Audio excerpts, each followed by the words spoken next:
குழந்தைகளின் அருகில் எலக்ட்ரானிக் பொருட்கள், சாவிகள் மற்றும் நாணயங்களை வைக்கக்கூடாது என்று தஞ்சையை சேர்ந்த குழந்தைகள் அறுவை சிகிச்சை நிபுணர்கள் சாத்தப்பன் எச்சரித்துள்ளார். செய்தியாளர்களை சந்தித்த அவர், சில நாட்களுக்கு முன்பு 10 ரூபாய் நாணயத்தை விழுங்கிய குழந்தை மற்றும் நிலக்கடலையை விழுங்கிய குழந்தையை எண்டோஸ்கோபி மூலம் காப்பாற்றியதாக தெரிவித்தார். குழந்தையின் மூச்சுக்குழாய் மூலம் நிலக்கடலை நுரையீரலுக்கு சென்றதால் மூச்சு திணறல் ஏற்பட்டதாக கூறிய அவர், குழந்தைகளின் அருகில் எலக்ட்ரானிக் பொருட்கள், சாவிகள் மற்றும் நாணயங்களை வைக்கக்கூடாது என்று அறிவுறுத்தினார். குழந்தைகளின் வாயின் அளவை விட பெரிதாக இருக்கும் பொருட்களையே விளையாட கொடுக்க வேண்டும் என்றும், சிறிய வகை எலக்ட்ரானிக் பேட்டரிகளில் உள்ள கெமிக்கல் குழந்தைகளின் குடலில் ஓட்டை போட்டுவிடும் எனவும் எச்சரித்துள்ளார்.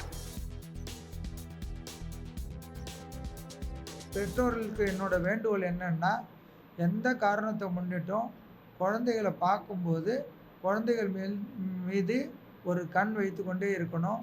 பேட்ரி, ஆணிகள், அதே மாதிரி இந்த மாதிரி வெஜிடபிள் எல்லாம் உள்ள மொச்சக்கொட்டை, இதெல்லாம் ரொம்ப நிலக்கடலை, இதெல்லாம் ரொம்ப ஜாக்கிரதையாக ரொம்ப கேர்ஃபுல்லாக இருந்து நீங்கள் பக்கத்துலேருந்தே கொடுத்து அதை அரைச்சி கொடுத்து முழுங்க சொல்லலாம்.